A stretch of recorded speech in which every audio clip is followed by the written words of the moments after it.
Welcome to Critter Crusades, the show about ordinary people on extraordinary missions to help animals. I'm Missy Woodward.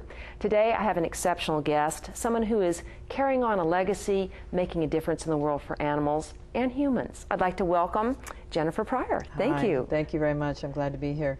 So you are the wife of Richard Pryor, the famed comedian, famed actor, humanitarian, and a fabulous all-round guy. And a little nuts, and I married him twice, so I'm a little nuts too. Twice. So tell me the story of how you met and all of you with Richard. Well, I actually met Richard back in the 70s, late 70s, and I worked for him first. And actually, he married somebody else while I was working for him. But wild horses couldn't drag me away. And eventually we started talking and dating after his marriage fell apart. Ended up marrying a few years later. And of course, because of, you know, the party time that was the early 80s and all that includes and involves, marriage fell apart, big surprise. Moved back east. And I started to look at everything and put my life back together. I wrote a book, and my first rescue was on the FDR Drive on 50th Street in New York City. I know that. Yeah, I know that area. You know that area at Beekman Place, and a dog had been thrown out of a truck, and somebody brought the dog to me, and I already had a shepherd whom I had bought from a breeder before my consciousness was raised. And I thought, and this dog, Tiberius, my shepherd, had epilepsy, and I thought this would help with the epilepsy somehow. It did not. We ultimately had to put the shepherd down. But I also learned at that time about how mixes are healthier dogs. Right. And so Livia Lecter Lee, Richard used to call her, because I had to muzzle her on the street. She'd go after men. She'd bite them in the ass. She was a great dog, though. Oh, she was an amazing dog. She was my first rescue. And when I moved back out in 1994 to be with Richard again, she came with, and I had her for 16 years. And she really taught me and opened my, I believe that she taught me how to love. I truly believe that. She was a magnificent animal, had been so abused. And at that time, I started understanding their capacity for forgiveness, no matter what they had been through. Not that she really ever totally forgave men. You'd have to get to know her. My male friends would have to get to know her, and before she would warm up, of course.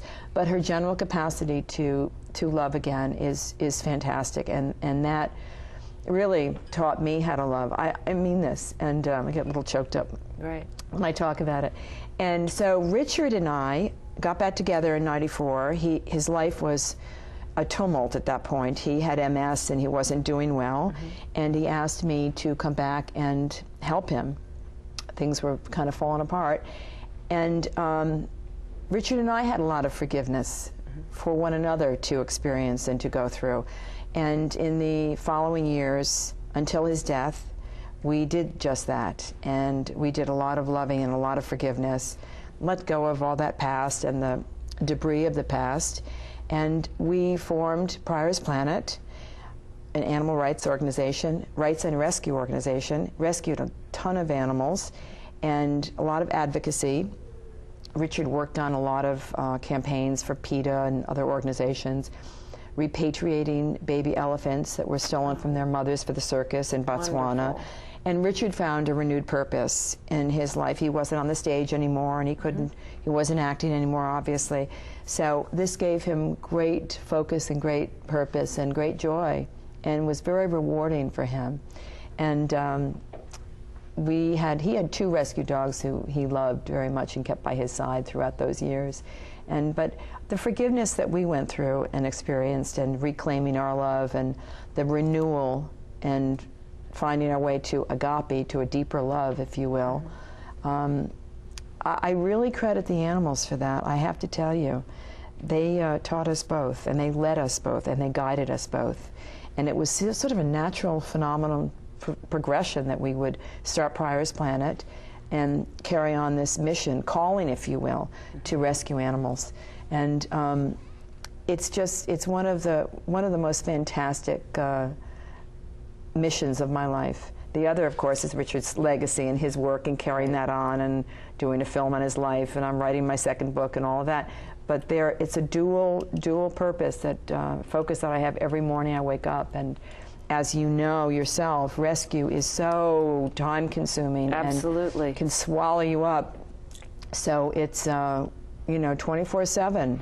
So yours is your focus now more on dogs, or you're still doing you mentioned the elephants and everything. What is your scope with Pryors Planet? Well, the scope is general advocacy. I mean, I advocate for animals to be treated humanely, with respect and dignity and care and love in all manner and form. Elephants to I mean, how we treat in farming, how we treat the animals, the farm bill. So advocacy is obviously a huge part of what I do, but I also I am in the trenches. We go into the shelters, we go to landfills, we pull from the street, we right now with the foreclosures, there are so many people dumping their animals. I don't get it, but this is, a lot of people just can't keep their animals when they're being evicted, so they call groups like Pryors Planet, and we take the animals and rehab them, board them, find fosters for them, whatever, until we can rehome them and find good, loving homes. Now, you say that so easily. Oh, yes, we get them, we rehome them, we foster them. I know that each one of those elements is huge. It's huge. Now, you say you go to the shelter and you get an animal. What happens? Because how do you even find the fosters? How do you find the money to get the medical bills? I mean, every rescue I talk to always goes, we do this, we do this, we do this, we do this. Now, each of those thises is so enormous. Tell me what that process is for you on a daily basis, what you have to go through.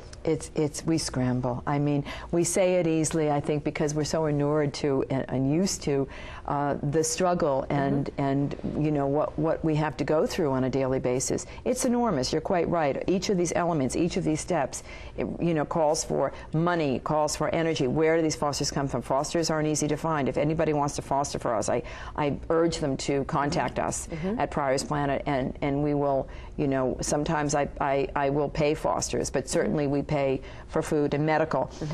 We obviously accept donations, and we send fundraiser letters out, and we have annual fundraiser. I will be doing one around Christmas time annually, and you're quite right. It is, oh my gosh, it's a Band-Aid situation. I mean, but we scramble, and somehow we find solutions. Not for every situation. Right, sometimes we have to say no, and it kills me to say no, and it's painful. Every rescue, it kills to say no, and it's because it costs a fortune. I mean, you can spend so much money, and then you barter with the boarding facility, or you barter with the vet, and can you give me a better rescue rate, please? Can you, so we're. That's what I'd like to hear. See, now that you're talking about the reality, when people say what they do, it really isn't. And sometimes we all live on email. Yeah. Sometimes you will go through a string of emails over a 4-day period of time. You might have 50 emails a day. You're putting e-blasts out. Everybody's getting cross posts about this, cross posts about that. How do you find your core of volunteers? How do you go out and get those people to work with you and to commit to you? Is it that continual message of what Richard was talking about, what you both have talked about? How do you find your people? Because somebody may say, why do I want to work and help support Pryors Planet and volunteer? Well, it's every day we try to get the message out in some way or another. We have a website, obviously, Pryors Planet website, and we do adoptions every Sunday at Laurel Canyon and Ventura Boulevard in front of Washington Mutual. And a lot of people come up to us and say, we would like to volunteer, we'd like to work with you. Friends of friends will call and say, I really want to get involved. I saw you on the street, or I saw you talking somewhere, and I really want to help you, and I get it, and I would like to join you. And of course, we have to vet them and make sure, we do applications, and for fosters too, they have to fill out applications, do home checks, and make sure that, every dog is a big journey, as you have just been asking me. It's every dog. You have to make sure that if you're rehoming, you're going to that home and finding out if it's going to be a good home, or is it secure enough? Is it? And people sometimes give rescues a bad rap for that. But the reason is you have a policy, I'm sure, that you'll take back an animal. Absolutely, and we have. And why do you want to have to do that if you've given it you know, adopted it out to the wrong people. Well, because exactly. it's going to end up in the shelter, or it's going to come back to you. Exactly. And I always say, we're not doing this to put a dog back into harm's way. Right. We're doing this to do it right, 100% right, not 99%, not 95%, but 100%. The right way for that dog to find love and forever to be in a safe place. So we do have a 4-page application, and it's very interesting. We might get, you know, 5 calls for, you know, for a certain dog, and we'll send the applications out to them. Gee, where's that application? Guess they scared off, you know, which is good, because it's rather cull through. We're culling through, and we're eliminating those people, which is what we do with volunteers too. If the volunteers don't work, some volunteers come and they work for, you know, a couple of weekends, and they see it's a lot of work, and they can't hang, you know. So it's okay, bye-bye, you know. Right. We hang tough, and we're here. We're not going anywhere. Right. We're here. But you're quite right. The process of finances and volunteers and boarding facilities and, oh my God, fosters, it's an ongoing, every day we're looking, and every day it's never something that's like settled, you know. Every day it's very fluid. Right. Very fluid. How do you choose the animals? Let's say you go to a shelter and you're going to pull some animals. How do you choose which animal? And I know this is the gut-wrenching question. How do you choose that animal that's going to get out of that cell? Sometimes you just have to go by the one that speaks to you the loudest. I'm sorry. Why are you sorry? This is real. Yeah. There's so many animals that are killed every year, and I don't know if people know that. You know, for instance, the people who are being evicted now, and, you know, I'm not judging them because I know they're in financial straits, but if they could please think twice about what they're doing. I don't know if they understand that a shelter doesn't mean it's a no-kill sanctuary. It is going to keep your dog maybe 5 days, maybe 10 at the most. Maybe if there's a shelter working in there that finds this dog to, you know, really loves that dog, it's going to stay. If it doesn't get adopted, it's going to be killed. Right. And they don't understand that. And the rate of killing now in Los Angeles is at an all-time high. And it's tragic. Wonderful, wonderful dogs are killed every day. I mean, young ones. Young ones. Oh my God. It's not just the seniors. I mean, seniors do get adopted too, which is good for people to know. And you know, people don't understand. I think that the other thing they don't understand, because I always try to play devil's advocate on some things. These people that have lost everything and they've got to go somewhere. There are landlords that do not understand that if they were to rent out to people with animals, they will get a better type renter. That's right. And everything. And this is where an advocacy issue could really, I think, be so much more important than almost anything, in the sense we can make so many new homes for animals if landlords would understand what good renters there are with animals, because these people literally have to move somewhere. And what I see over and over again is people say, I can't get a place that will allow me to have pets. Because yes, they've lost their home, so they've got to move to an apartment or some sort of facility. They can't do that. So the situation is, how do we go out and do that? So that's advocacy. Tell me more about what you're doing as an advocate. Well, you know, first of all, we're trying to educate people when they call us and they say, you know, I've got this, you know, little dog that I can't keep anymore, or whatever kind of dog. You know, can you take the dog? We try to explain to them, here's what's going to happen. First of all, if we say no to you today and you take that dog to the shelter, here is what's going to happen. So please understand that, you know, first of all, us taking it, can you give us a donation? First of all, we'll ask for that. Of course, usually they can't, because they're already in financial straits, right? So we try to explain to them, is there any way you can, you know, try to find a landlord who will take that? Now, you're right about landlords, and I heard that Council Cardenas is considering or trying to put a bill together that speaks to this issue you're speaking to. And addressing landlords directly about accepting more pets, because it's outrageous that they get to say no. What are they scared of? A little pee on a carpet or floor? When in the long run, you make such a wonderful point that they're getting a better family, they're getting a better tenant in there. Because they want to be with their animals, they come home to walk them, they're there with them, they have responsibilities, so they actually get a better deal. Yeah, exactly. Now, I know you're also an advocate for farm animals. We have some video about you talking about important legislation that has occurred and other legislation that goes on. I'd like to go ahead and play that and let people see what you talk about and what you speak to. I think it's really archaic and medieval that we are living in this day and age, demonstrating no compassion for animals. I just saw Amazing Grace today about the slave trade, human slave trade in the 18th century. And it really is analogous to the animal situation. To keep them crated and locked up and imprisoned, watching them die, not caring if they die or become ill and need to be thrown away, disposed of, is beyond unconscionable. I'm a vegetarian, sometimes vegan. I am unwilling to put anything in my body, certainly, that suffers for me, dies for me. When I certainly can sustain myself in other ways. I'm not necessarily advocating vegetarianism. However, I am advocating the humane treatment of animals, all animals. We all die, but on the way we can live a good life. So on the way to their end, to end up on our dinner plates or breakfast meals, they can be treated humanely, and they must be. For us not to show compassion in the way these animals are treated denies our own humanity. And we suffer as a nation and as a planet for it. And we will pay a price. I believe we're paying it now. Wow. That's incredible, because you're talking about legislation to allow animals that are going to slaughter to at least be able to turn around or touch their legs, do something before they're slaughtered. Yeah. And so it's incremental change that you're advocating for.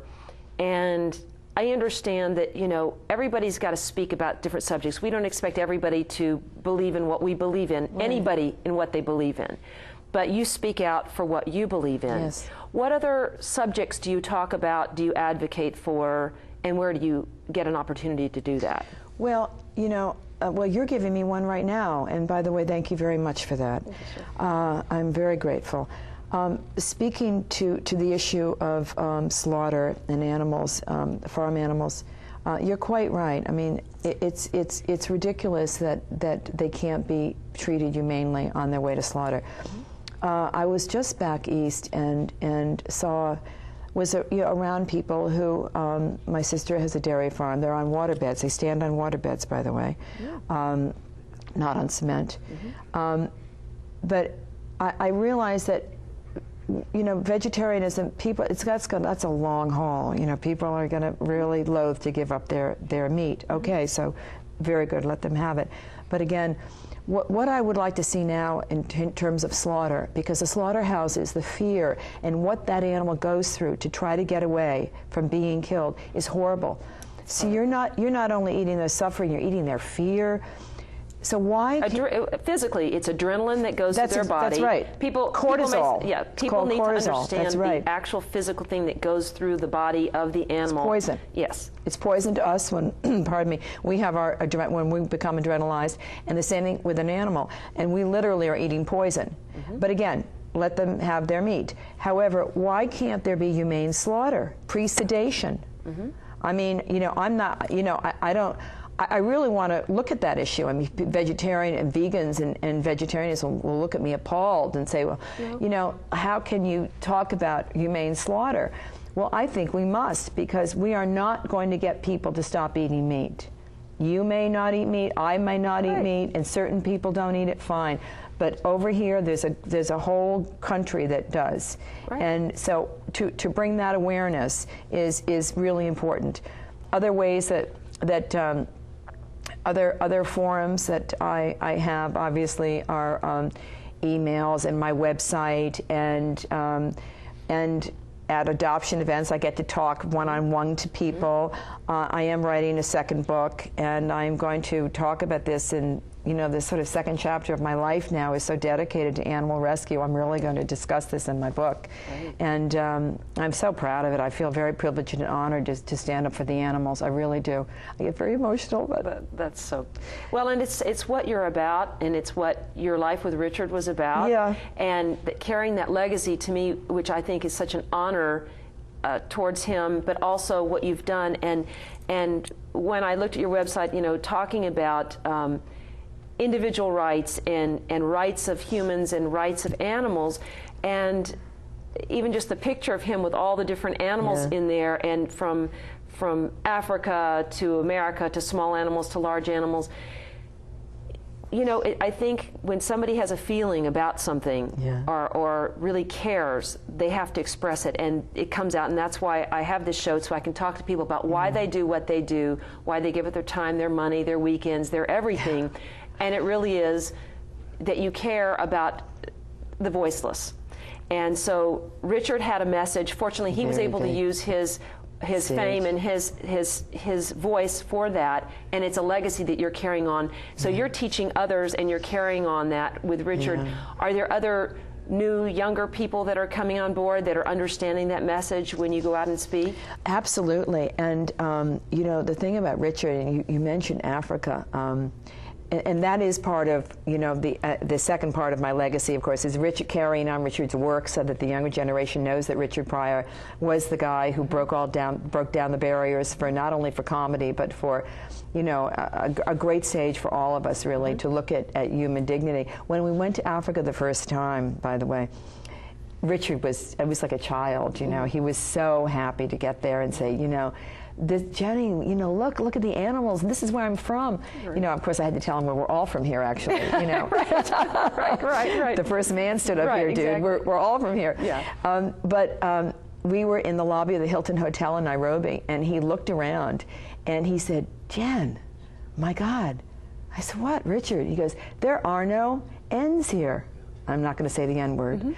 And that is the dignity, the human dignity, to which I referred to in that video clip, that we all must look at. And it's animals, it's treating one another, it's treating the environment with compassion and love, or we will pay a price. Our souls will pay a price. In fact, this country right now is at a huge turning point. Hello? I mean, what's going on right now? It's huge. And it's going to be huge for quite a long time. And I really believe that, you know, there's such a thing as karma, and we really have to wake up and start realizing that we have to treat animals and one another and the environment with more love and dignity. Well, I know that you are doing many different kinds of projects. What do you see the future for Pryors Planet? What is your wish for Pryors Planet? Oh my gosh. It's so interesting. Organically, it's growing on its own. It's getting bigger and bigger. So my wish is, of course, that I get better funding so that I can expand and get, you know, do more, rescue more, do more advocacy, and just, you know, be able to have more outreach and be more effective. And that's my dream, and I believe I will reach it, because I think the universe supports this in such a great way. And what about your dream for shelter animals? Oh, that there will be no more, that we will stop breeding, that we have an awareness, that they feel pain and they feel joy and they suffer, and it's not okay to treat them this way. Shelter animals will all, the ones in the shelter now, I pray every night, dear God, please, let's find homes for these babies, all of them, but let's not put them there. Shelter animals don't need to, I would love to see one day that we don't need shelters. Right. We don't need them, because people will not be breeding. Right. People will be more responsible and loving. Right. Well, there are other cities, there are other countries that now, I know I had someone come to my home for something with spay and neuter of cats, and she's from Germany, and she said, in Germany we can't even imagine putting an animal to sleep. Putting an animal to sleep, we don't even understand that. And so it's a consciousness some countries have. I know other cities are passing legislation that is very helpful towards that. I know just you know, recently Las Vegas just allowed colonies of cats, or it's trap, neuter, return is allowed. You know, there's different messages and different ordinances and different legislation that's happening. I think we're in a very progressive time. I think you're right. So I think everybody's wish now is getting closer to what they want to have happen. Yeah.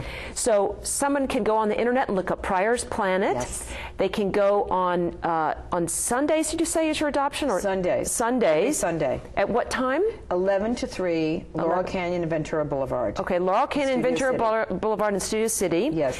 They can get in contact. They can find out ways that they can become volunteers. Yes. They can get involved with your events. Yes. And all those different things. And also they can look for you wherever you might show up. I know that you've, like you said, you've written a book. You've got other things, and more success for you on what you're going to be doing, because I know your energy level and what you're about, and of course the legacy of Richard. And anybody can sit and go on any channel on the internet and just laugh their heads off when they watch something by Richard Pryor and know that he's the man behind the mission, and that both of you together have made such an incredible change and difference for animals, and we thank you for doing that. I'm honored to be able to do it. Well, thank you very much. Thanks for joining us here on Critter Crusades, the show about ordinary people on extraordinary missions to help animals. Go out, you can make a difference. Remember, don't litter, spay and neuter. You can go out there and you can do different things for animals. You can volunteer, you can show up at adoptions and help out. Even if it's one day a week, you can write letters. Write your legislators, tell them what the difference that they can make if they go and vote differently and do something for animals. So thanks for joining us, and see you soon. Take care. And you know what?